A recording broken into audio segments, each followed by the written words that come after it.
చెప్తాను, నిజంగా నమ్మేస్తాను. ఒక నెల అయిపోతుంది, 2 నెలలు అయిపోతుంది, వినట్లేదు. సో వాళ్ళ డాడీకి ఫోన్ చేస్తే ఒకలా మాట్లాడతాడు, వాళ్ళ తమ్ముడికి ఫోన్ చేస్తే నువ్వు ఎవిడెన్సెస్ పంపించు అంటాడు. ఆమె కూడా అదే అంటుంది, మీరే వాళ్ళకి ఫోన్ చేస్తున్నారు తప్ప మేము మొదట ఫోన్ చేయలేదు. మీడియా ముఖ్యంగా రాజకీయాలతో మాట్లాడడం ఫోన్ చేయండి ఏమంటారు? 15 రోజుల నుంచి నన్ను బ్లాక్ చేశాడండి. ఫేస్బుక్, ఇన్స్టా అన్నింటిలో బ్లాక్ చేశాడు. ఇంట్లో నెట్ఫ్లిక్స్ తీసేశాడు, అన్నింటిలో తీసేశాడు. మాల్దీ వాళ్ళ పేరెంట్స్ ఈరోజు లావణ్య సెటిల్మెంట్ కోసం ప్రయత్నం చేస్తుంది. లావణ్య ఒక డ్రగ్ పెట్లర్, డ్రగ్ కన్స్యూమర్గా ప్రచారం జరిగింది పైన. వీటన్నిటిపైన మీరు ఏం చెప్తారు? ప్రాణం పోయినా నేను ఇప్పుడు అంటే ఇప్పుడు ఈ మనిషి వచ్చేసి నా రోడ్డు మీద పడ్డా సరే, రోడ్డు మీద అడుక్కుంటానేమో, కానీ డ్రగ్స్ అమ్ముకోనో లేకపోతే అలాంటి ఎప్పటికీ నేను చేయను. కానీ ఒకవేళ అలా చేస్తే అన్న బాగుండేదేమో, ఈ దళితులు డబ్బులు అది తింటున్నాను అన్న పేరు వస్తుంది. నేను ఒక కులం బంగారం కూడా కొనుక్కోలేదు రాజధాని డబ్బులతో.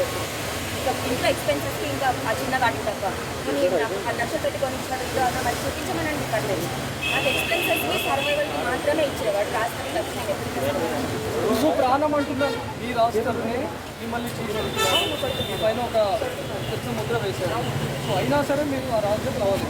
మరి ఇప్పుడండి వద్దు అనుకుని అతనే ఇన్ని తప్పులు ఇచ్చేశాడు. బయటకి అయితే నన్ను ఎలా వస్తునిస్తారు ఒకసారి చెప్పండి. 100% అని నన్ను బతికిస్తాను. నేను ఎంతమంది చెప్తున్నాను అంటే రాజధానిను దూరం చూపించే మనిషి కాదండి. చేస్తున్నాడు అంటే అది నా బాధ. నేను ఎన్ని రోజులు చెప్పుకోలేదు, దానికి క్షమించండి. నాకు తెలియదు ఇలాంటి ఒక రోజు వస్తుందని.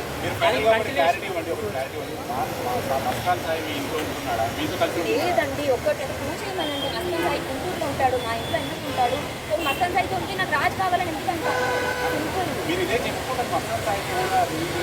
లేదండి, నాకు జైల్లో ఉన్నప్పుడు కూడా అతను రాలేదు. నాకు ఎవరైనా ఒక మనిషి మాట్లాడితే చాలు, అది ఎవరైనా సరే. ఎగ్జాక్ట్లీ ఇందాక మీరు అన్న పాయింట్ మేము రాజస్థాన్ అడిగాము. ఆమె అరెస్ట్ అయినప్పుడు లావణ్య అరెస్ట్ అయినప్పుడు కూడా మీరు వెళ్ళలేదు, మీ రిలేషన్షిప్ అంటే ఒక డ్రగ్స్ తీసుకున్న ఆమె అదే చెప్తున్నా. దేవుడు సాక్షిలో అతనికి కూడా నిజం తెలుసు.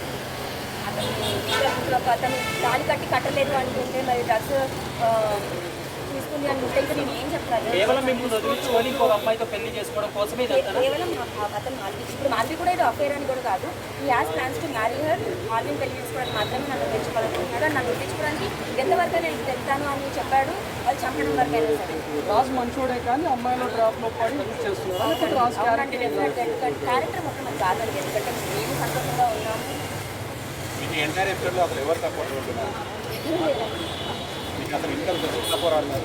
అంటే నాకు 10 రోజులే